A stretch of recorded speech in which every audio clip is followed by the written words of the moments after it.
All right, everybody, I'm Logan Alec. I'm a CPA, and this is a tax video. Tax season is in full swing. I will continue, of course, to do my daily updates later in the day when there is a day's worth of news to talk about. But in the mornings, I'm going to start publishing content on other things I like to talk about, whether it's questions from viewers like you or just topics I want to talk about, usually related to taxes or investing or personal finance. If you like my approach to personal finance and investing, be sure to check out the free Millionaire Math webinar. Link is in the description below. So in this video, I want to cover 7 tax breaks that resulted from the December stimulus bill that was signed into law at the end of last year. I don't want to waste your time, so I'm going to get right into it. Number 1, Earned Income Tax Credit expansion. The Earned Income Tax Credit is a refundable tax credit for taxpayers with low to moderate incomes. And there's kind of a sweet spot, so to speak, in terms of your income based on your filing status and number of children. If your income's lower than this sweet spot, you'll get less credit. And if it's higher than this sweet spot, you'll get less credit as well, and be phased out entirely if your income is too high, right? So let's say in 2019 you made $20,000 and you got a pretty sweet earned income tax credit. But let's say in 2020, due to the pandemic, your income was very low, a lot lower, let's say $10,000. And so you'd qualify for less of an earned income tax credit. Well, what the stimulus bill says is for purposes of calculating your 2020 earned income tax credit, you can substitute your 2019 earned income if it's greater than your earned income for 2020 and would result in a higher credit amount. Now, you don't have to do this. This is optional. Obviously, if your income was so high in 2019, that you were phased out of the earned income tax credit, you wouldn't want to do this, but it is an option. And the same goes for the child tax credit. You can substitute your 2019 income in calculating your 2020 child tax credit if your 2019 income is higher, and it is more advantageous for you to do so if you so choose. Number 2, increased charitable contribution deduction for married non-itemizers. So typically, in order to deduct your charitable contributions to your church or a nonprofit organization or something like that, you have to itemize your deductions, right? But thanks to the Tax Cuts and Jobs Act that was passed in late 2017, effective for the most part, beginning in tax year 2018, only about 10% of taxpayers now itemize because that Tax Cuts and Jobs Act boosted the standard deduction amount so high. Before that, about 30% of taxpayers itemize, but now it's only around 10%. So that means that now about 90% of taxpayers don't get a tax benefit for donating to charity. Well, the CARES Act passed last March, so that taxpayers who don't itemize their deductions can deduct up to $300 in cash contributions to tax-qualified charities in 2020.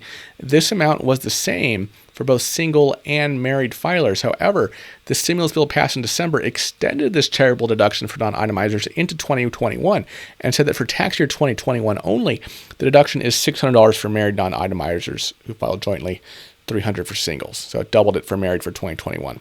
Also, with respect to this deduction, the stimulus bill added a special 50% penalty for taxpayers who cheat on this deduction without actually making cash contributions. So don't cheat on your taxes, folks. Granted, the audit risk for most people is quite low, but you definitely want to have integrity in whatever you do. Number 3, this one's also for charitable contributions. It's an extension of the 100% AGI limit on charitable contributions. So typically before the CARES Act, you could only deduct as an itemized deduction cash contributions equal to or less than 60% of your adjusted gross income.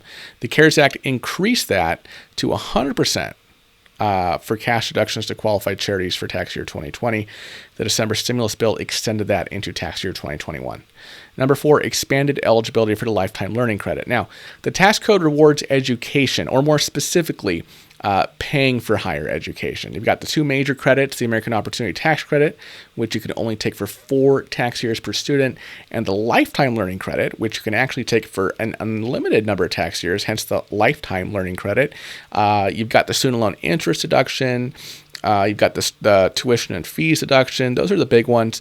There's also like 529 plans and some other stuff, but those 4 items are the big ones. Well, the tuition and fees deduction was allowed to expire at the end of 2020, so you can claim that in 2020, but not in 2021 and going forward unless Congress changes that and reinstates it. However, the December stimulus bill expanded eligibility for the lifetime learning credit by allowing taxpayers at higher incomes to take this credit. In fact, beginning in 2021, the income limitations for the lifetime learning credit will match that of the American Opportunity Tax Credit. In 2020, the phase-out range for the lifetime learning credit for single taxpayers was between $59,000 and $69,000, and for joint filers filers between $118,000 and $138,000. However, in 2021, thanks to the new stimulus bill, the lifetime learning credit phase-out range will be $80,000 to $90,000 for single filers and $160,000 to $180,000 for joint filers.